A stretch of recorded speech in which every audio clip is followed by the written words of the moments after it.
Selamat datang di Mata Najwa, saya Najwa Shihab, tuan rumah Mata Najwa, dan sudah hadir di studio narasi Gubernur Jakarta periode 2017-2022, Anies Baswedan. Mas Anies, terima kasih sudah hadir ke narasi. Terima kasih sudah diundang kembali ke sini. Yes, Mas Anies, saya mau langsung to the point. Anda disebut belakangan ini ramai karena dua hal. Yang pertama, ramai disebut akan maju lagi di Jakarta lewat PDI Perjuangan, kemudian tidak jadi. Dan disebut akan maju ke Jawa Barat, juga oleh partai yang sama. Tapi kemudian tidak berlanjut. Saya mau tahu apa yang terjadi sampai gagal 2 kali. Sebetulnya yang mengajukan saya menjadi calon gubernur di Jakarta itu ada 4 partai. Partai Nasdem, Partai PKB, PKS, dan PDI Perjuangan. Dan itu diusulkan oleh DPW, DPD kepada DPP-nya. Prosesnya berjalan. Kemudian kita tahu ada proses politik yang kita sekarang ini sudah dalam suasana yang normal-normal saja.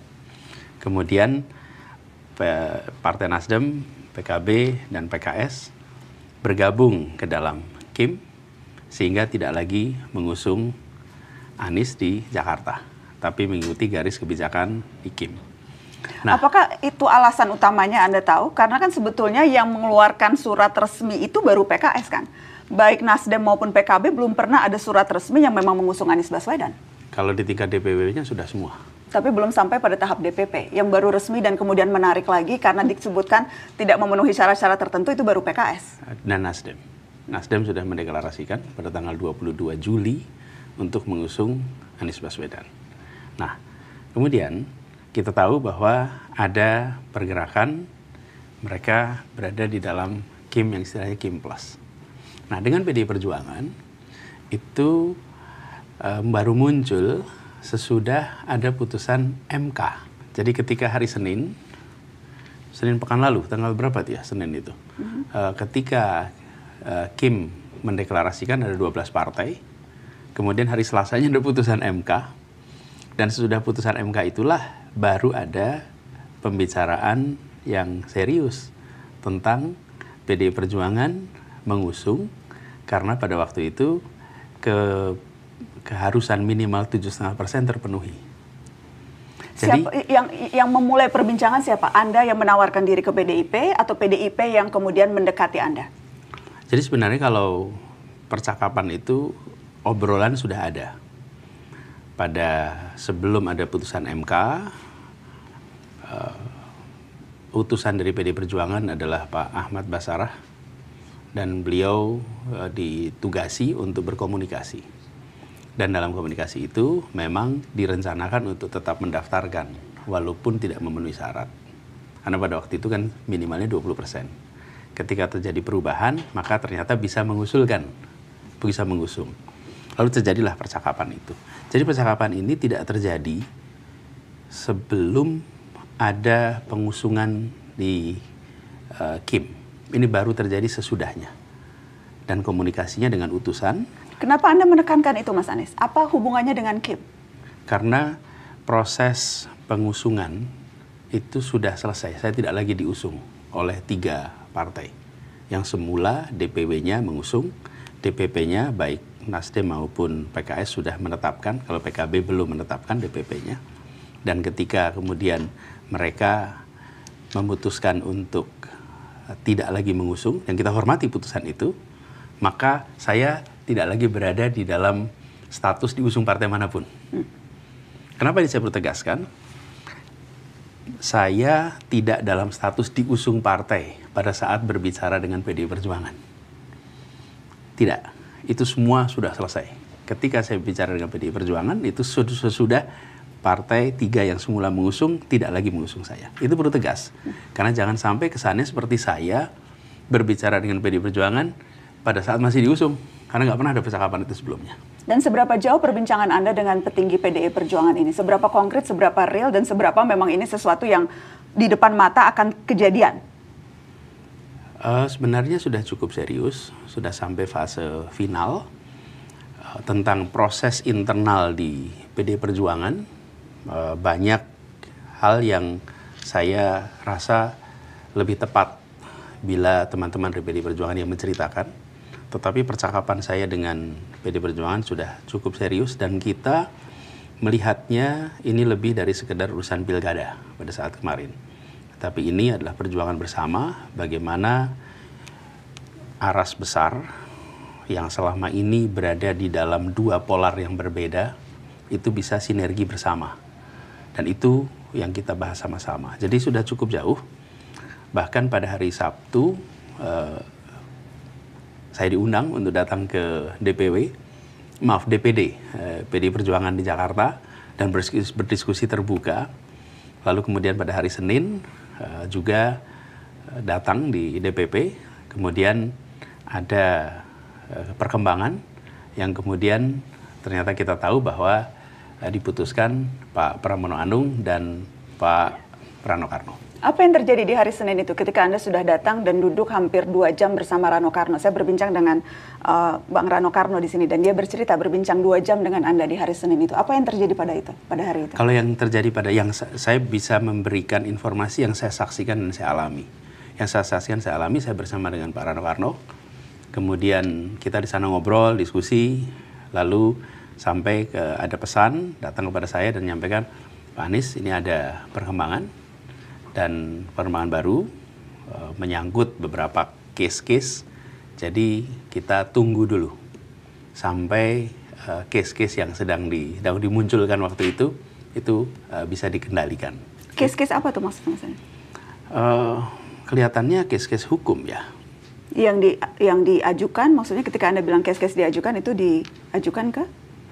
Saya barangkali tidak usah cerita detailnya, tapi ada case-case yang membuat ini harus dikelola dulu dan sesudah itu baru nanti saya dikabarin. Sementara Anda datang hari Senin itu dengan tujuan apa, Mas Anies?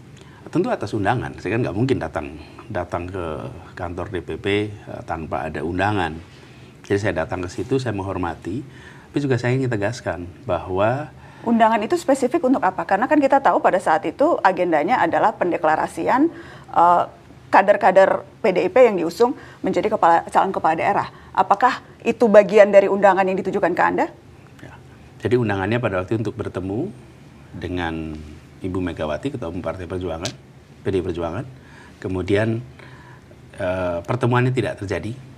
Saya di sana dengan Pak Rano Karno sampai semua selesai. Dan kemudian saya selesai di situ kembali. Jadi proses pengumuman saya tidak ikut. Dalam proses pengumuman itu saya pulang dan nanti akan dikabari lagi, begitu. Anda tidak sempat bertemu Bu Mega? Tidak. Selama proses drama pilkada ini, apakah Anda pernah bertemu langsung dengan Bu Mega? Belum. Belum. Saya ingin konfirmasi apakah memang ada syarat dari PDI Perjuangan siapapun termasuk Anda begitu yang akan diusung menjadi calon kepala daerah harus menjadi kader PDI Perjuangan? Sama sekali tidak pernah. Jadi tidak pernah ada pembicaraan tentang menjadi anggota dengan semua pimpinan. Bahkan Pak Deddy Sitorus pun menyampaikan di dalam pernyataan terbuka bahwa tidak pernah ada permintaan atau tawaran untuk menjadi kader PDI Perjuangan. Anda menanyakan itu tidak ke ya, itu Anda bertanya? Saya bertanya. Dan dijawab? Dan tidak. Jadi ini sebabnya saya sampaikan bagi mereka yang terlibat di dalam proses yang sangat dalam pasti tahu itu bukan isu. Yang bicara soal ini pasti orang yang dari luar, yang tidak dalam orbit. Karena kalau kita lihat berbagai pernyataan Ibu Megawati Soekarno Putri, itu keras sekali. Ini contohnya misalnya Mas Anies, pernyataan Bu Mega yang spesifik menyebut nama Anda. Saya ingin Anda menyimak ini, walaupun saya tahu Anda mungkin sudah mendengar ini. Tapi mari kita lihat. Terus kan tadi di depan itu aku kaget toyo. Ada baju merah hitam. Terus tapi pasang spanduknya itu kan suruh gotong Pak Anies ya. Iya toh? Siapa yang nggak lihat? Aku aja lihat kok. Itu katanya sopo, saya tanya mana dia si Komar. Itu Satgas apa ya?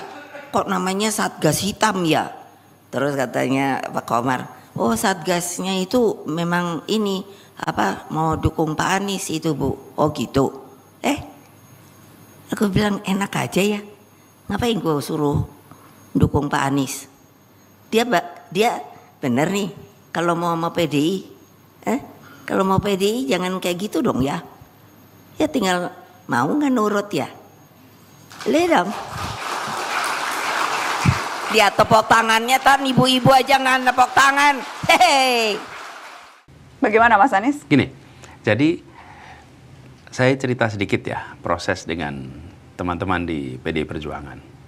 Bulan Mei yang lalu, Ketua DPD PDI Perjuangan itu menyampaikan keputusan dari DPD DKI Jakarta untuk mengusung Anies Baswedan. Jadi keputusan itu bukan saya diajak bicara, bahkan saya sampaikan pada Pak Aming rasa hormat. Kenapa? Karena ketika beliau jumpa saya itu bukan mengajak Pak Anies, saya ingin ngobrol ya, gimana kalau saya mengusulkan Pak Anies? Enggak. Dia menyampaikan, Pak Anies kami sudah memutuskan. Dan keputusan kami adalah Pak Anies sebagai calon dari PDI Perjuangan. Saya bilang, wah ini sesuatu yang saya tidak pernah bayangkan. Sudah, dan kita sepakati semuanya. Kami usulkan kepada DPP. Informasi aja dari beliau kepada saya. Jadi ketika ada pembicaraan dengan teman-teman di DPP PDI Perjuangan, itu bukan kemudian saya dan DPP ngobrol. Ini karena ada keputusan dari DPD PDI Perjuangan Jakarta.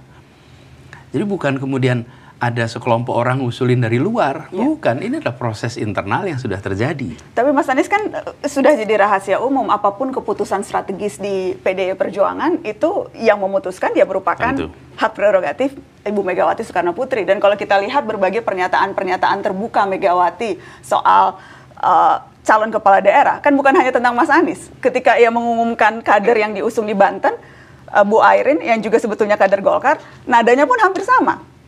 Harus kesan yang didapat adalah siapapun yang diusung oleh partai ini itu harus kader.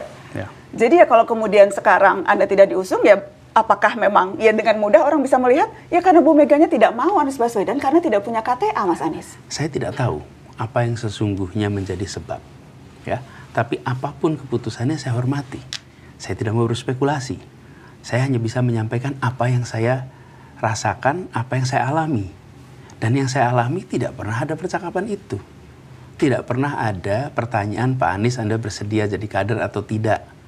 Tanyakan sama Pak Ahmad Basarah, tidak pernah. Tanyakan pada Pak Said Abdullah yang kemudian menjadi utusan, tidak ada. Sama sekali. Jadi bagi kita yang ada dalam proses ini, kita tahu persis itu tidak pernah menjadi pertanyaan. Ya, kalau itu ada, maka lain cerita. Nah, jadi sampai di sini saya ingin jawab. Saya akan jawab berdasarkan apa yang saya alami. Dan kemudian juga dikonfirmasi oleh beberapa orang yang menyampaikan bahwa tidak pernah, bahkan menyebutnya tidak pas. Gitu.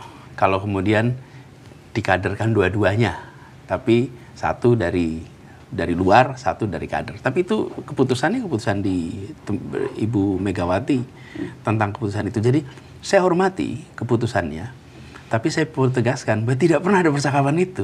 Jadi saya juga nggak bisa mengarang gitu, seakan-akan ada percakapan, nggak ada itu. Dan yang terjadi di Jawa Barat apakah kurang lebih sama dari yang apa yang Anda alami? Karena tentunya kan selalu ada dua sisi dari sebuah peristiwa. Oh, nah, kalau gini, yang di Jawa Barat seperti apa, Mas Anies? Nggak ada. Jawa Barat. Jadi Jakarta itu kita bahas serius, selesai. Udah selesai. Jadi tidak ada, dan kita tetap ngobrol. Bahkan sampai dengan sekarang juga kita tetap berkomunikasi. Kemudian pada hari Rabu saya dihubungi apakah bersedia bila dicalonkan di Jawa Barat. Dan pada saat itu saya sampaikan rasanya tidak. Kenapa rasanya tidak? Ya, saya ini dicalonkan di Jakarta itu kan karena memang ada aspirasi dari warga Jakarta yang diungkapkan oleh 4 DPW partai. Jawa Barat kan tidak ada itu. Jadi saya jawab tidak. Nah, hari Kamis. Sorry, ini siapa Mas Anies yang kemudian meminta Anda? Saya nggak perlu sebutkan ya namanya, tapi di kontak resmi dari mereka. Kemudian saya sampaikan jawaban itu. Selesai. Nah, hari Kamis muncul percakapan lagi. Kamis siang menanyakan ulang lah gimana situasinya. Dan saya juga bertanya itu seperti apa. Nah, pada saat itulah kemudian rame di media. Nah, ada beberapa hal yang menurut saya gini, saya perlu pertimbangkan. Kenapa? Bagaimanapun juga ini adalah sebuah undangan yang disampaikan dengan serius. Jadi saya sampaikan saya akan konsultasi. Jadi saya konsultasi sana sini. Dan kemudian kesimpulannya adalah saya tetap tidak terlibat di dalam Pilkada Jawa Barat, tapi saya tetap dalam posisi yang sekarang, gitu. Apa saja faktor yang Anda pertimbangkan ketika kemudian memutuskan hal itu, Mas Anies? Satu, saya nggak mau jadi calon drop-dropan. Bukan aspirasi rakyat Jawa Barat. Tidak ada DPW yang mengusulkan, tidak ada rakyat Jawa Barat yang meminta. Kalau di Jakarta, rakyat Jakarta meminta. Di survei ada, angkanya lebih dari 40-an%. Kemudian di dalam DPD, DPW ada 4 partai yang mengusulkan. Ada memang aspirasi. Itu satu. Dan bagaimana kemudian Anda memaknai ketika tadi orang yang tidak mau Anda sebutkan namanya ini menyatakan ke Anda ingin mengusung begitu? Ya. Kalau kemudian bukan karena, dan Anda menjawab tidak ada aspirasi rakyat, jadi bagaimana memaknai permintaan yang diajukan oleh... Ya, saya menghormati itu. Kenapa? Karena mereka melihat ketika sampaikan bahwa Pak Anies ini adalah kesempatan untuk Anda tetap berdampak, untuk Anda tetap bisa memberikan manfaat pada orang banyak. Kami kemarin mencoba untuk di Jakarta, ternyata tidak, maka sekarang kita ingin mencoba Pak Anies, nih Jawa Barat. Sebuah kesempatan untuk Pak Anies bisa di sana memimpin, memberikan manfaat. Itu disampaikan dengan niat baik. Jadi tanpa kemudian memberikan penjelasan kenapa yang di Jakarta tidak jadi dan tiba-tiba sekarang menawarkan Jawa Barat. Nggak perlu. Tidak perlu ada, kalau buat saya ya, ketika Ibu Mega memutuskan, itu 100% kewenangan ada pada beliau. Dijelaskan apapun ataupun tidak, itu hak beliau. Kita hormati. Sama kalau saya ambil keputusan, begitu saya ambil keputusan, saya tidak harus menjelaskan. Tapi keputusan itu kita hormati. Jadi soal Jakarta, bukan soal ada penjelasan atau tidak ada penjelasan, sudah diputuskan, hormati, selesai. Nah soal Jawa Barat, ketika kemudian mereka bilang, Pak Anies sayang Anda bisa berdampak di sana. Tapi saya melihat ini sesuatu yang bagi saya bukan hal yang aspirasi bawah. Oke? Terus yang kedua, saya melihat panggilan rakyat Jakarta itu adalah keinginan untuk mengembalikan kondisi yang sudah ada. Di Jawa Barat kan saya tidak merasakan itu. Hal lain adalah ini bukan sebuah kegiatan cari kerja. Kalau nggak dapat pekerjaan A, terus pindah pekerjaan B, yang kemudian diputuskan begitu saja, yang penting saya dapat pekerjaan. Bukan, saya tidak dalam posisi mencari pekerjaan, melamar pekerjaan. Jadi saya juga tidak ingin catatannya itu karena ada kesempatan maka ambil. Enggak, kita sedang berbicara tentang memberikan dampak, dan dalam proses politik ini ada nilai-nilai yang lebih tinggi daripada soal posisi. Hitung-hitungan elektoral juga menjadi pertimbangan, kemungkinan bahwa potensi kemenangan itu tidak terlalu besar di Jawa Barat dibandingkan misalnya dengan hasil hitungan survei di Jakarta. Faktor yang ketiga, saya menghormati juga di sana sudah teman seperjuangan kemarin, Pak Saihu, beliau sudah menjadi calon gubernur di Jawa Barat dan sudah diajukan. Tidak tepat bila saya kemudian menyatakan diri sebagai calon gubernur berhadapan dengan teman seperjuangan yang kemarin berjuang bersama-sama. Adapun suara, sebenarnya basis suaranya sekitar 31-32% ketika Pilpres kemarin. 31,67%, Mas. Ya. Anda meraih suara di Jawa Barat. Betul. Nah, sebetulnya kalau basis suara ada modal di situ. Dan dalam pilkada yang penting di atas 30%. Tapi lagi-lagi ini bukan soal elektoral saja. Ini bukan soal elektoral saja. Ini adalah soal bagaimana kita memilih untuk terlibat dalam proses politik karena ada dasar nilai, dasar ideologi yang tepat. Menurut saya ideologi yang bersama itu adalah aspirasi. Oke, jadi kemudian Anda menolak tawaran yang disampaikan oleh PDI Perjuangan. Tetapi kemudian yang beredar setelah itu ada statement, minimal statement dari Ketua DPD PDI Jawa Barat, Ono Surono. Ada tangan-tangan dari luar yang tidak menghendaki Pak Anies diusung di Jawa Barat. Ketika wartawan bertanya spesifik menyebut Mulyono. Jadi sementara tadi Anda katakan yang menolak tawaran itu Anda, tetapi kemudian muncul statement yang lain yang bilang seolah-olah ini ada tangan-tangan yang menghalangi. Ada satu lagi, di dalam proses ini saya sampaikan juga bahwa bila aspirasi ini hanya diusung oleh satu partai, maka perjuangan itu lebih rumit. Jadi Anda mensyaratkan ada partai lain yang mengusung di luar PDI Perjuangan? Ya, harus. Sehingga ada 2 partai, dan dari situ kemudian kita bisa, misalnya saya bilang ini, saya mempertimbangkan kalau bisa ada 2 partai. Dan Anda mengharapkan partai apa? Karena kan Gerindra sudah punya calon. Kemudian PKS bersama Nasdem juga sudah punya calon begitu. Gerindranya bersama Golkar. Jadi Anda mengharapkan partai apa sebetulnya yang juga akan bisa mengusung Anda? Saya tahu landscape Jawa Barat, dalam artian siapa dicalonkan, yang saya tahu hanya Pak Deddy Mulyadi dengan Pak Saihu sebagai calon. Yang lainnya kita belum tahu. Jadi ketika saya sampaikan itu, mereka bicarakan. Nah, nampaknya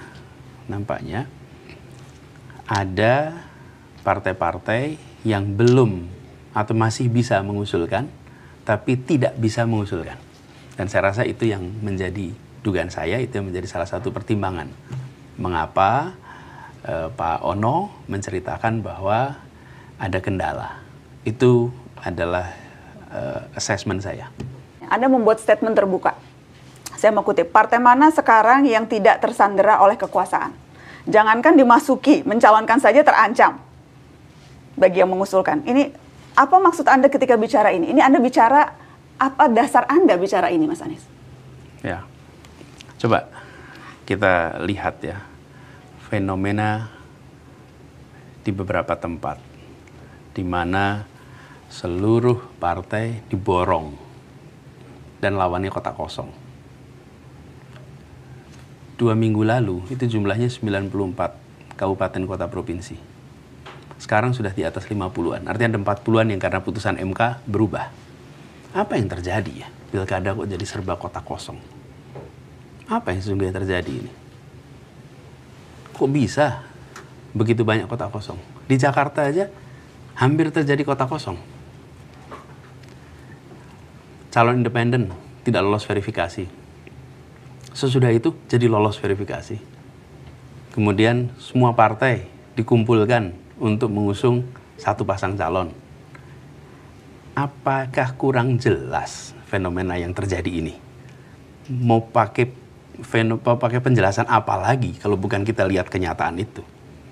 Penjelasan bahwa ya ini real politik, partai punya hitung-hitungannya sendiri, negosiasi, bagian dari bargaining politik, melihat bagaimana masa depan partai masing-masing, tidak selalu melulu disempitkan bahwa ini ada intervensi kekuasaan kan Mas Anies? Ya. Partai politik kan biasa bargaining politik. Ya, ketika sampai kepada pemilihan, ini adalah tentang rakyat diberikan opsi untuk memilih. Dan itu artinya partai memiliki kedaulatan untuk mengusulkan, untuk mengusung. Tapi ketika partai kehilangan kedaulatan, ada yang tidak sehat. Dan ini bukan salah partainya, tapi salah yang memberikan tekanan kepada partai. Tidak seharusnya. Dari mana tapi Anda bisa membuktikan itu, Mas Anies? Sekarang partai-partai semuanya bilang ya karena memang hitung-hitungan politiknya memang tidak bisa mengusung Anies Baswedan kok. Hitung-hitungan politiknya memang yang kami mau usung ini apapun kepentingan politik mereka ya, karena memang mau bergabung atau apapun dorongannya, tapi faktanya memang sekarang yang bisa mengusung partai politik dan mereka membuat keputusan-keputusan sendiri. Karena itu hormati keputusannya. Tetapi kita tahu bahwa keputusan itu adalah keputusan yang merupakan pembalikan atas keputusan sebelumnya. Memang pernah partai politik seperti sekarang ini sudah, ini kita alamin nih. Saya beri contoh paling gampang ya. Jangan Anies di Jakarta, Ibu Airin di Banten, hampir tidak jadi calon. Wali kota 2 periode, sukses. Tokoh Golkar, surveinya di atas 50%, 60%. Kok bisa seperti ini hampir nggak bisa maju? Penjelasannya yang lain mungkin akan bisa bilang ya memang karena ada konflik internal Golkar. Erlangga baru saja diturunkan, Bahlil kemudian maju dan sebagainya. Ini memang perang internal. Selalu ada penjelasan yang bisa diberikan untuk setiap fenomena politik, Mas Anies. Tidak melulu semuanya kemudian menjadi ini intervensi kekuasaan. Kalau partai memiliki kedaulatan, sudah dari dulu-dulu partai itu akan nyalonin. Mana ada partai nggak mau nyalonin orang angkanya 60%. Anda dicalonkan oleh 3 partai politik kok ketika menjadi capres? Jangan Anies. Kenapa? Kalau Anies ketika Anda bilang tersandera kekuasaan semua partai, faktanya ketika Anda maju menjadi capres, ada 3 partai politik yang mendukung Anda, padahal Anda bukan kader PKB, Anda bukan kader Nasdem, Anda bukan kader PKS, tapi Anda dapat tiket dari 3 partai. Ya. Itu kan tidak tersandera kekuasaan, Mas Anies. Nah, kita merasakan persis kenapa berinteraksi dengan pimpinan partai. Saya bersyukur sekali bahwa pimpinan partai seperti Nasdem, seperti PKB menceritakan apa adanya atas situasi yang dihadapi. Oke? Dan lebih rumit daripada Pilpres yang mereka hadapi. Karena itu saya sampaikan, saya hormati keputusan untuk tidak mengusung. Saya hormati keputusan itu. Karena mereka berhadapan dengan situasi yang tidak sederhana. Saya berikan ilustrasi. Pasca Pilpres situasinya lebih kompleks? Ya, lebih kompleks, bahkan lebih kompleks. Nah, kalau kemudian partai memiliki kedaulatan dan partai boleh melaksanakan kedaulatan itu, kita akan menyaksikan berbagai partai itu punya calon. Nggak kita menyaksikan kota kosong sebanyak ini. Masa kota kosong sebanyak ini? Kalkulasinya kan tidak sesederhana itu, Mas Anies. Untuk bisa memajukan orang, perlu tentunya memastikan kadernya cukup bisa mumpuni, elektabilitasnya tinggi, kemudian punya dana yang cukup, kemudian bagaimana hitung-hitungannya, tentunya kan tidak sesederhana ya penjelasan yang tadi Anda sampaikan. Ya. Kalau jumlahnya 3, 5, 10 barangkali boleh. Memang barangkali tempat itu ada calon-calon yang sangat populer sehingga tidak bisa dikalahkan. Tapi kalau kita sampai hampir 10% dari pilkada, itu berarti kota kosong ada sesuatu ini. Dan sesuatu itu? Sesuatu itu adalah pengendalian. Oleh siapapun yang bisa memiliki kekuasaan, tidak bisa dikendalikan tanpa kekuasaan. Nah, apakah ini adalah satu pihak, dua pihak? Kita nanti harus lihat ya. Tapi harus ada pengendali, udah mungkin. Mas Anies, Anda ini dianggap playing victim loh. Mengatakan seperti ini setelah Anda gagal dapat tiket. Sebelumnya tidak pernah sekencang ini Anies Baswedan. Saya itu bukan gagal dapat tiket. Saya ini gagal, saya tidak dapat boarding pass, tapi tiketnya udah dapat. Tidak bisa terbang, Mas Anies? Iya, tiketnya udah ada. Coba bayangkan, 3. Jadi ini bukan playing victim, ini victim beneran. Ini cerita tentang bagaimana kedaulatan partai yang sedang mereka gunakan, terus kedaulatannya hilang. Victim beneran, tapi begini Mas Anies, yang jelas kan itu kayak rumus standar nih. Politik kita tuh melodramatik. Dan politisi tuh biasanya paling mudah memainkan rumus korban. Korban tidak dapat boarding pass, dijegal, tidak bisa maju kontestasi. Minimal itu narasi yang berkembang. Dikembangkan oleh pendukung Anda dan sekarang kemudian juga Anda sampaikan begitu. Jadi ini memang peran yang sedang Anda mainkan? Ini adalah kenyataan yang disaksikan oleh rakyat Jakarta dan rakyat Indonesia. Ketika kenyataan disampaikan, coba kita lihat nih kenyataannya. Partai sudah mengusulkan, partai sudah memproses, kemudian satu-satu dalam posisi tidak bisa melanjutkan. Tidak bisa melanjutkan. Apa sulitnya menyerahkan pilihan itu pada rakyat? Serahkan aja pada rakyat. Tapi tidak. Nah, justru ini ya. Kenapa ini bisa berbahaya pada demokrasi kita? Kita menempatkan demokrasi itu sebagai sebuah media untuk mengelola perbedaan aspirasi secara damai. Nah, ketika perbedaan aspirasi itu muncul, kemudian proses politik mencari titik temu. Kalau tidak tercapai titik temu, serahkan kepada rakyat untuk menentukan. Nah, dalam pencalonan begitu. Aspirasi A, aspirasi B, aspirasi C, kalau pilkada nih. Partai-partai kemudian membawa aspirasi itu. Lalu menyerahkan kepada rakyat untuk silahkan rakyat memilih.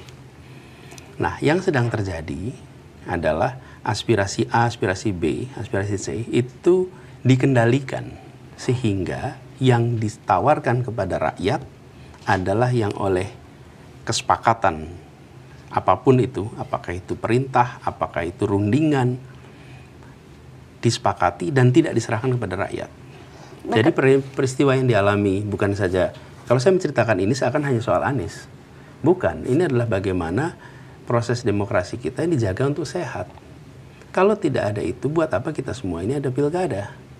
Sepakati aja satu nama, terus-menerus. Dan kemudian kota kosong aja semuanya. Kan jadi begitu kemudian. Dan Anda merasa bahwa memaksakan kesepakatan itu didorong oleh pengendali kekuasaan. Itu yang Anda katakan, Mas Anies? Kita nggak tahu sesungguhnya siapa yang mengendalikan ini semua. Kita bisa berspekulasi. Tapi kita kalau ditanya, siapa tidak bisa tahu saya. Karena yang jelas itu kan narasi yang kemudian berkembang. Sedemikian sampai Presiden Jokowi ditanyai wartawan soal itu. Spesifiknya kita akan dengar apa kata Presiden Jokowi. Pak Anies itu tidak bisa maju di Pilkada DKI sama Jabar dan Bapak dituding sebagai salah satu yang... Saya itu kan dituding-tudingan banyak banget. Tidak masalah itu saja, dituding mencegat, dituding menghambat, dituding... Ya tapi kan memang itu urusan partai politik. Mau mencalonkan dan tidak mencalonkan itu urusan koalisi, urusan partai politik, ada mekanisme, ada proses di situ. Saya bukan ketua partai, saya juga bukan pemilik partai, supaya tahu semuanya. Apa urusannya? Bagaimana Anda membaca statement Pak Jokowi ini? Kalau Presiden menyampaikan pernyataan, ya kita percayai. Ini pernyataan Presiden. Saya itu urusan partai politik, mau mencalonkan tidak mencalonkan itu urusan koalisi, urusan partai politik, ada mekanisme, ada proses di situ. Dan itu memang sesuatu yang Anda lihat terjadi kan? Ya. Semuanya mekanisme partai politik. Buktinya Nasdem begitu belum ditetapkan resmi juga sudah datang ke Hambalang. Pak Prabowo juga sudah bertemu dengan Caimin.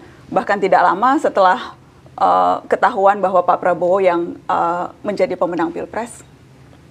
Jadi pertemuan-pertemuan itu kan menandakan bahwa memang sesungguhnya ya ini keinginan independen dari masing-masing partai yang memang mau bergabung dengan partai, dengan pemerintah yang akan berkuasa. Dan bagian dari konsekuensi itu tentunya ya sama dengan menentukan siapa calon-calon yang mau diusung di daerah-daerah strategis termasuk di Jakarta. Wajar saja kan Mas Anies? Ya, makanya itu kita hormati keputusannya. Kita hormati keputusannya. Nah, yang menarik adalah bagaimana sebuah partai sudah mengambil keputusan, kemudian ruang kebebasan itu hilang, sehingga dia harus taat kepada keputusan koalisi bersama. Ruang kebebasan yang hilang atau memang faktor-faktor negosiasi yang berbeda? Apapun itu. Tapi dan itu sah-sah saja kan dalam partai politik? Ya, mengubah posisi dan sebagainya? Ya. Begini, sebagai sebuah keputusan itu dihormati. Oke. Di sisi lain, aspirasi rakyat yang sudah dititipkan lewat partai politik, kemudian mengalami kemampatan. Yang harus menjelaskan bukan saya, yang harus menjelaskan adalah partai politik. Kenapa? Karena ada aspirasi rakyat, diwujudkan dalam bentuk usulan dari masing-masing daerah, yang kemudian pimpinan partai mengambil keputusan. Oke. Itulah sebabnya kenapa saya katakan tadi, kalau kita ingin demokrasi kita ini sehat, maka proses pemilihan orang melalui pilkada itu mencerminkan aspirasi yang ada di rakyat, supaya demokrasi kita sehat.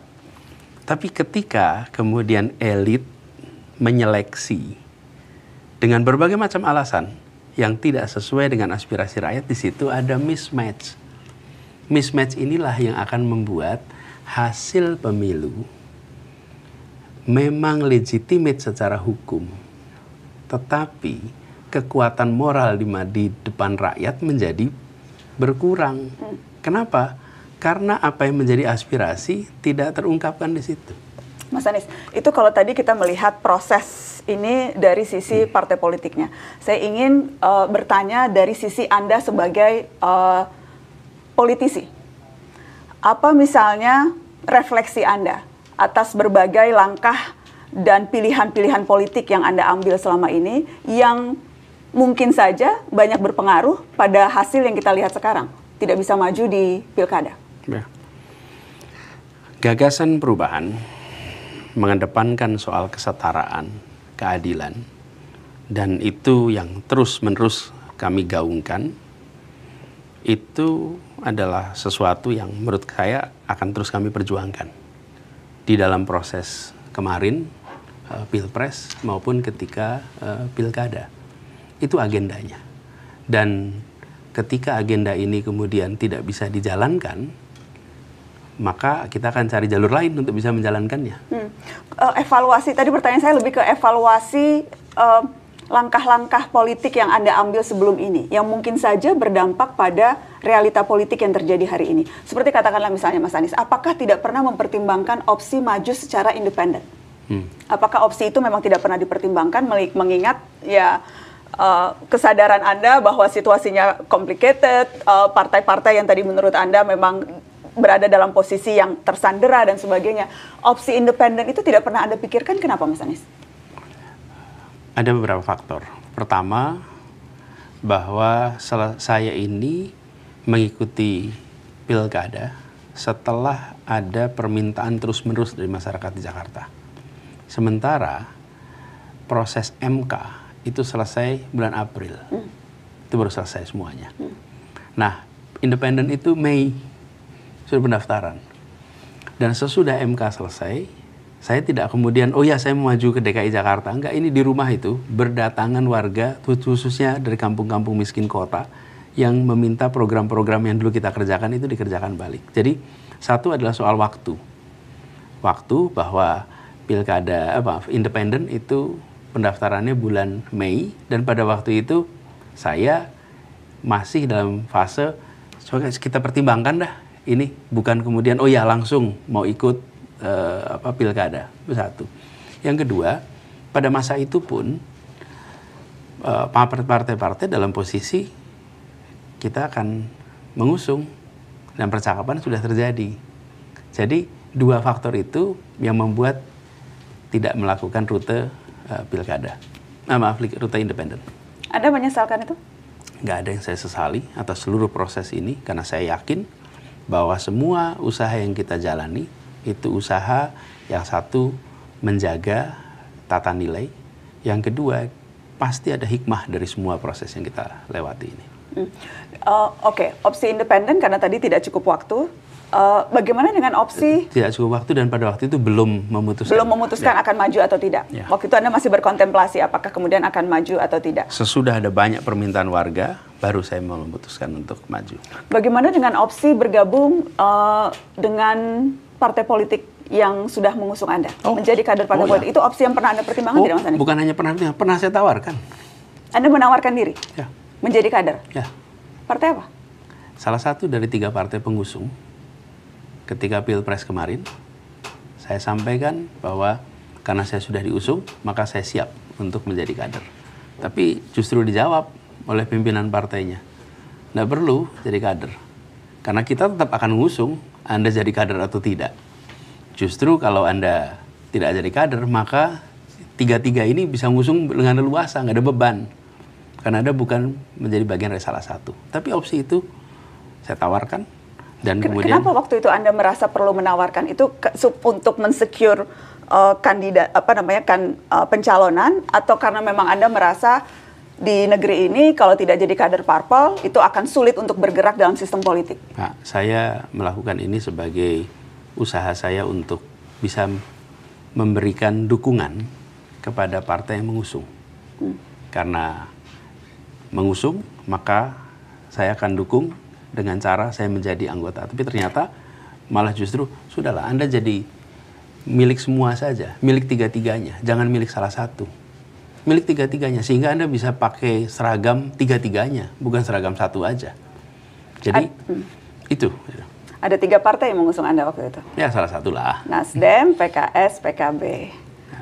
Ini partai yang pertama kali mengusung? Udah salah satu lah pokoknya. Yang warnanya yang Anda pakai sekarang bajunya? Ini kan selalu dipakai bajunya ini. Warna biru, yang baru kongres. Ini kan selalu saya pakai bajunya. Oke, saya menghargai kalau Anda tidak mau menyebut. Tapi yang jelas opsi itu pernah Anda sampaikan. Oh iya. Jadi Anda memang berkeinginan, Anda memang merasa kalau mau dapat posisi, kalau mau berkuasa, kalau mau membuat perubahan di negeri ini, ya harus lewat partai politik, ya harus jadi kader partai politik. Kalau tidak ya akan susah untuk dapat dicalonkan. Begini. Gitu kan Mas Anies? Memang kuncinya itu kan? Jadi gini, jadi kader atau tidak itu bukan sesuatu yang dijauhi, sama sekali tidak, sama sekali tidak. Jadi kalau bahkan pada saya ceritakan dalam Pilpres itu saya menawarkan untuk menjadi kader, dan institusi partai politik ya memang institusi yang ada untuk mengikuti kontestasi, itu kenyataannya. Dan saya mencatat, Mas Anies, jejak langkah politik Anda. Anda ikut konvensi Partai Demokrat 2014. Kemudian Anda maju Pilkada 2017 lewat PKS dan Gerindra. Anda maju Pilpres lewat Nasdem, didukung PKS dan PKB. Pilkada 2024 hampir maju lewat 4 partai politik dan kemudian tidak jadi. Kutu loncat Anies Baswedan nih, petualang politik, hanya mau memanfaatkan partai-partai, tidak mau berkeringat, maunya hanya dapat jabatan, tidak mau terikat, tidak mau susah-susah, maunya langsung di posisi paling atas. Dari semua itu yang tadi disebut, saya diundang oleh partai politik. Saya tidak mendatangi dan minta. 2013 saya diundang untuk mengikuti konvensi. Yang mengundang Pak Jero Wasik. Dijelaskan, dan pada waktu itu saya juga termasuk berpandangan bahwa yang namanya proses nominasi itu harus ada proses seleksinya. Makanya ketika saya sering mengatakan itu, waktu itu saya sebagai pengamat, dan sebagai pengamat saya diundang, ya saya ikuti sebagai konsekuensi dari apa yang menjadi pikiran saya.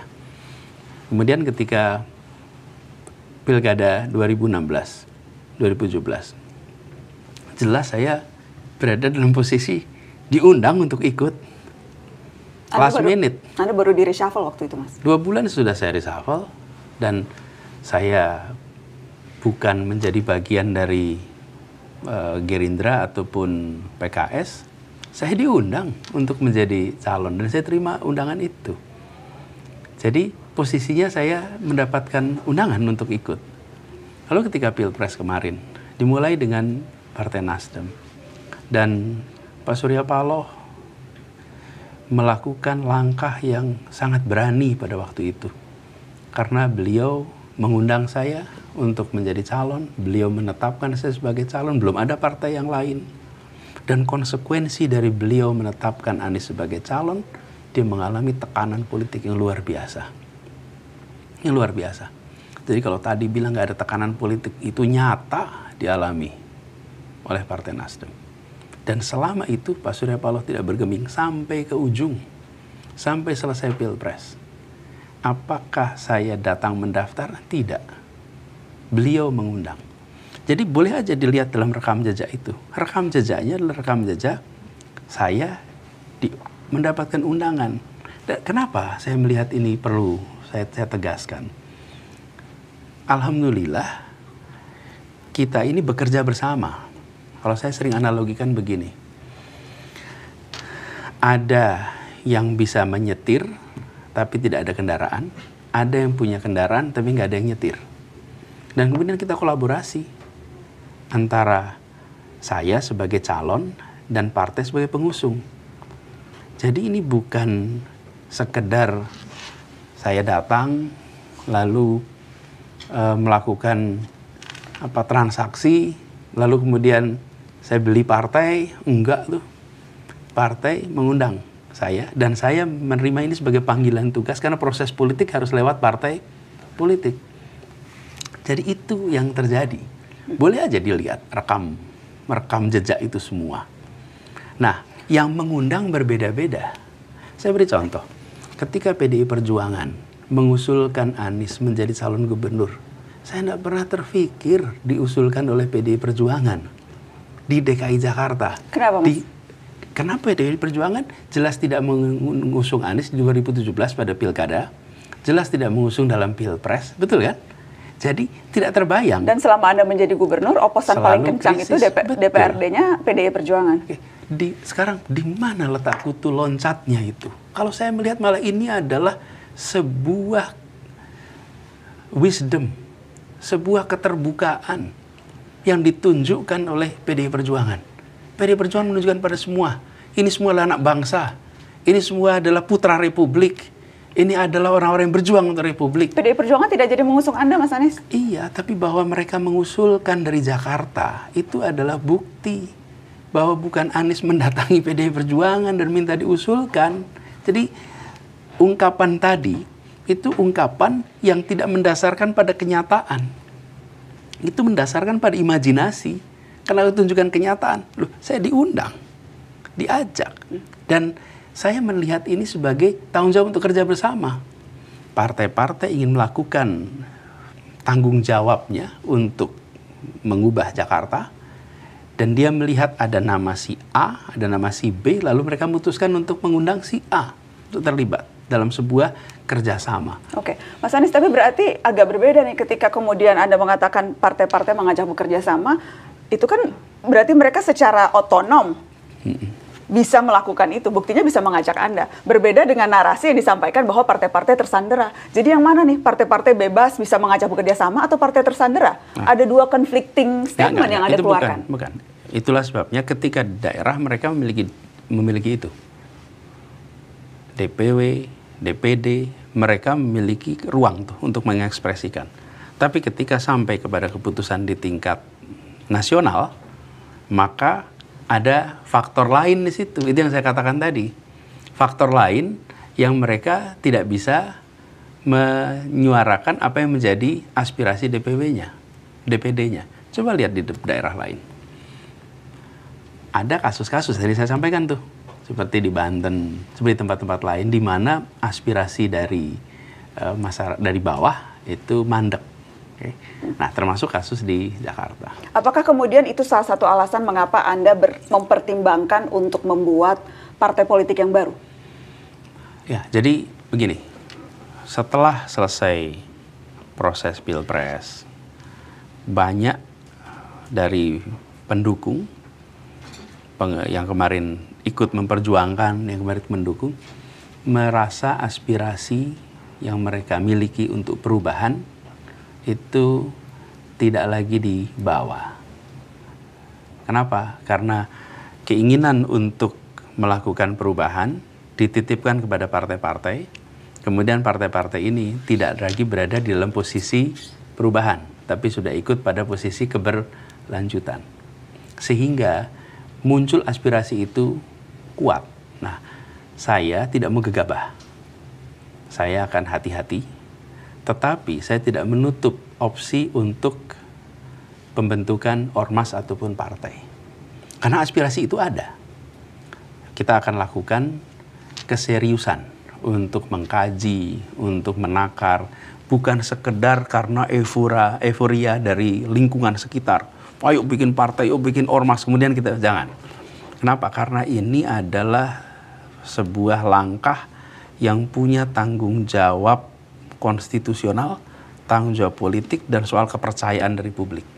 Karena itu harus dilakukan dengan matang, bukan sekedar euforia sesaat. Momentum penting, tapi kematangan juga penting. Nah, ini yang saat ini saya sedang pertimbangkan dengan serius. Ada beberapa yang ditugaskan untuk melakukan semacam kajian, dan dari situ nanti kita putuskan. Bikin partai ini untuk kendaraan Anies Baswedan berkuasa? Ada aspirasi yang menginginkan perubahan. Dan aspirasi itu kemarin dititipkan ketika kami berkeliling ke seluruh Indonesia. Dan itu ada wujudnya suara. Lebih dari 40 juta orang yang menginginkan perubahan. Jadi ini bisa menjadi sebuah tempat bagi siapapun ingin perubahan di berbagai level. Di kabupaten, provinsi, kota, termasuk nasional. Jadi ini bukan tentang satu orang, ini adalah tentang 40 juta orang lebih nih yang menginginkan perubahan nih.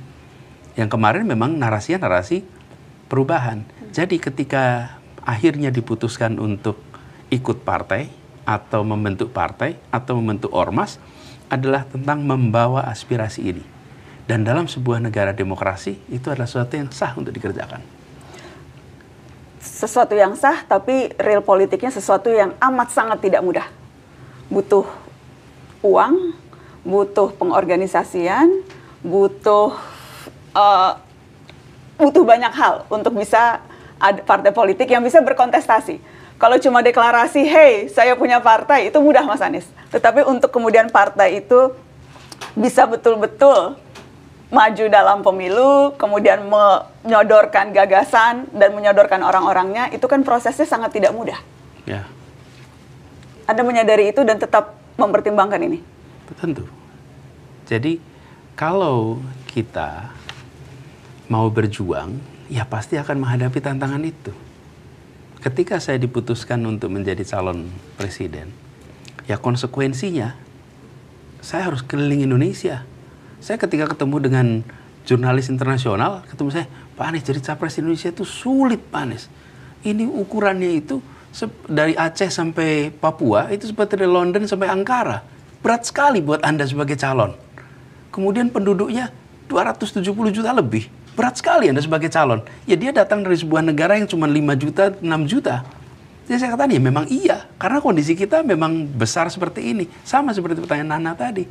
Iya, kalau memang partai politik tentu akan berat. Kenapa? Ini sebuah negeri yang amat luas. Penduduk amat banyak. Sebarannya luar biasa. Dan aturannya mengharuskan ada cabang di mana-mana. Ya itu kenyataan yang harus kita jalani jika rute itu diambil. Jadi, kita ketika memilih sebuah jalan perjuangan, maka kita akan bisa rentang bagaimana kita melewati itu semua dengan sepenuh hati, sekuat tenaga, dengan bersama dengan orang-orang yang memiliki gagasan yang sama. Karena itu saya yakin bila keputusan nanti adalah melakukan itu, saya rasa ada orang yang cukup banyak mau memperjuangkan. Tapi sekarang kita belum mutuskan nih. Sekarang dalam fase mengkaji, termasuk mengkaji seluruh beban itu. Itu disadari. Ada katakan momentum penting. Dan dari mulai statement Anda keluar, ini sudah banyak kemudian analis-analis politik yang memberikan saran-saran. Salah satu sarannya katanya momentumnya 20 Oktober ketika pelantikan presiden baru. Kenapa ya? Menantang Anda untuk mendirikan partai itu bersamaan dengan pemerintahan yang baru. Gini, saya belum tahu ya kapan, karena juga saat ini belum diputuskan apakah akan membuat apa tidak. Tapi yang penting bahwa ketika nanti putusannya adalah membuat ormas atau partai, maka ini harus menjadi sebuah gerakan yang baru, yang berbeda. Nah, nanti kapan memunculkannya, bagaimana memunculkannya, nah itu biar dirundingkan sama-sama aja. Oke. Mas Anies, penutup saya mau tanya soal Jakarta sedikit. Sudah ada 3 pasang calon. Yang satu didukung 15 partai politik, diusung 15 partai politik, yang satu diusung 1 partai politik, yang satu independen. Anda mau tidak berkomentar tentang 3 pasang calon ini? Gini, terlalu awal untuk sekarang saya menyatakan yang mana. Tapi saya menganjurkan kepada rakyat Jakarta untuk melihat satu, rencana yang mereka buat. Apa rencana yang disusun oleh para calon ini? Kemudian yang kedua, lihat rekam jejak atas masing-masing calon. Apa saja yang sudah mereka hasilkan, apa saja yang mereka sudah perbuat di masa lalu. Karena itu dasar untuk menilai ke depan. Kemudian yang ketiga, seberapa dekat mereka dengan ide gagasan yang mereka bawa. Sehingga itu akan bisa menyatu. Lalu setelah itu semua ada, bandingkan dengan apa yang menjadi keinginan. Tidak mungkin bisa ketemu dengan pilihan yang 100% sama, nggak mungkin. Tapi bisa membandingkan. Saya kira-kira samanya 50% dengan si A. Mungkin 70% dengan si B. Mungkin 30% dengan si C. Itu kira-kira begitu. Nggak mungkin 100% 100%. Pasti ada seperti itu. Jadi menganjurkan untuk membandingkan. Lalu, yang menurut saya juga krusial di sini adalah pastikan Jakarta ini perhatikan masalah yang ada di kota kita dan relevansi dengan program mereka. Itu. Ada satu agenda yang yang Anda mau titipkan ke 3 paslon ini yang menurut Anda urgent harus mereka perhatikan? Dari sekian banyak PR Jakarta yang belum terselesaikan. Kami sudah menyusun lengkap gagasan untuk Jakarta 2025-2030. Dan pada waktunya nanti kami akan sampaikan itu kepada masyarakat Jakarta dan mudah-mudahan mereka akan bisa memanfaatkan itu. Jadi ketika kami memutuskan untuk maju di Jakarta, itu ada 2 track. Satu adalah track untuk proses pemilihannya, satu adalah track tentang substansi kebijakannya. Nah, yang substansi kebijakan udah jadi, dokumennya udah ada, dan udah siap untuk dimasukkan kalau kemarin didaftarkan. Nah, ini yang nanti kami pada waktunya akan sampaikan ke publik. Anda akan mengendorse salah satu pasangan tidak? Karena PDI Perjuangan misalnya sudah mengatakan, ya kalau didukung Anies Baswedan, mereka akan sangat senang. Ya. Pada saat ini belum ada dukungan kepada pihak manapun, tidak menutup kemungkinan, tapi kita akan lihat dalam perkembangannya nanti seperti apa. Pendukung militan Anda menyuruhkan untuk golput, tidak usah memilih 3 pasangan yang ada.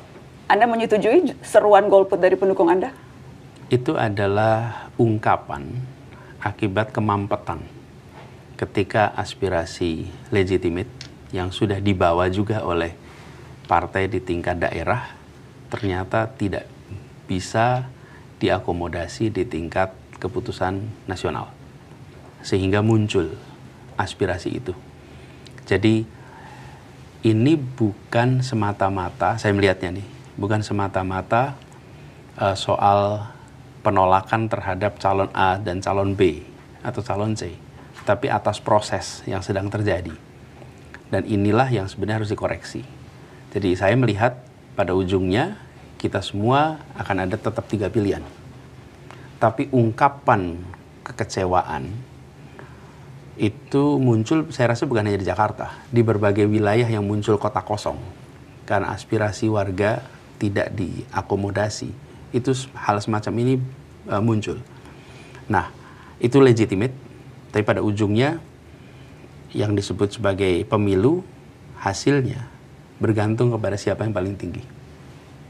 Kalau pemenang pun itu mendapatkan angka suara atau partisipasi politiknya sangat rendah, ya tetap dibagi berdasarkan jumlah yang dipilih. Kita ada sebetulnya ada 7 juta pemilih sekarang. Bila partisipasinya rendah, ya tetap persentasenya berdasarkan partisipasi, bukan persentase berdasarkan DPT. Artinya Anda tidak akan merestui pendukung Anda yang golput, atau Anda akan memahami, atau Anda akan lebih jauh menyerukan seperti halnya di pemilu kemarin Anda menyerukan jangan golput. Sikap Anda akan seperti apa, Mas Anies? Ya, gini, ini ada yang namanya psikologi. Ya, psikologi ini ada suasana. Suasana ini sekarang ini adalah suasana kecewa. Dalam suasana kecewa, maka ungkapan-ungkapan itu akan bermunculan. Karena memang kenyataannya ada kekecewaan. Biar ini jalan, ya nggak apa-apa itu sebagai sebuah aspirasi. Tapi nanti di November, ujungnya ya pilihannya cuma 3. Jadi pada fase ini, hormati kekecewaan itu, hargai itu, dan jangan salahkan. Tapi nanti di ujung kita tahu bahwa pilihannya nggak akan nambah. Pilihannya itu. Kecuali kalau ada pilihan tambahan. 3 calon, terus ada kotak keempat. Kotak keempatnya apa? Tidak semuanya. Nah kalau muncul aturan baru, lain cerita tuh. Tapi ini Anda mengusulkan? Nggak, ini kan cerita nih, kalau ada begitu. Ya? Karena rasa-rasa ini Anda memberi ide nih pada pendukung Anda. Lo kan aturan hukumnya nih. Oke? Jadi kalau itu ada aturan itu, maka itu menjadi saluran. Di beberapa negara ada seperti itu. Nah, jadi poin saya adalah, ungkapan yang sekarang ada, itu adalah ungkapan kekecewaan tadi Anda bilang. Cerminan dari kondisi sekarang. Oke. Sementara pemilu masih 3 bulan lagi. Kita lihat ke depannya. Tapi kita harus realistis. Pada ujungnya hanya ada nama 3 untuk dipilih. Pertanyaan terakhir, menyambung yang tadi Anda katakan, pendukung Anda kecewa. Anda kecewa, Mas? saya mensyukuri semua yang saya jalani. Saya menyesal tidak bisa membawa aspirasi rakyat miskin kota. Dan saya sampaikan permintaan maaf pada mereka. Nana, sebelum saya datang ke sini, siang tadi, serombongan dari kampung akuarium datang ke rumah. Menangis mereka di rumah. Mereka memeluk, menangis, dan menyatakan kami ini gelap sekarang. Betul-betul, saya sudah pakai dasi jas karena saya akan menjadi saksi nikah. Mereka datang dan menyampaikan dengan tangisan, Pak Anies, kami gelap. Itu yang membuat saya merasa punya beban moral. Itu yang membuat saya merasa kemarin harus berjuang. Kemarin pada saat MK memutuskan bahwa boleh 7,5%, besoknya kemudian Balek membuat rapat malam itu. Nah, lebih dari 30 kampung di Jakarta bikin doa bersama, jangan sampai terjadi paripurna besok. Itu rakyat miskin kota. Itulah yang menjadi beban saya. Itu yang saya rasakan. Kalau soal calon dan tidaknya, Allah sudah ngatur itu semua. Penyesalan saya bukan soal jadi calonnya. Penyesalan saya adalah ini adalah aspirasi rakyat kecil yang dititipkan bertahun-tahun. Dan saya hari ini tidak bisa membawa itu di dalam proses politik. Itu satu-satunya hal yang menjadi beban buat saya. Dan kalau saya bicara dengan calon manapun, saya akan ngomong soal ini. Tadi saya bilang sama mereka, udah Mbak Diani, namanya Dharma Diani, Mbak Diani, tenang, bismillah. Nanti saya akan, nggak bisa, sudah semua emosional. Semua emosional. Dan itu ya, Nana, yang saya alami selama beberapa bulan terakhir ini.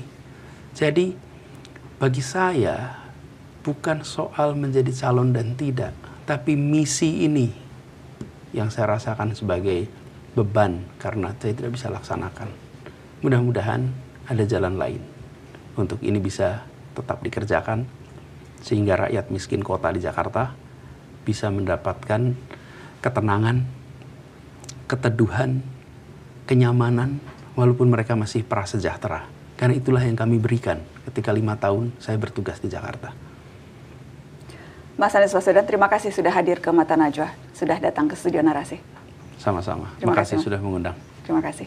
Terima kasih Anda sudah menyaksikan Mata Najwa. Assalamualaikum.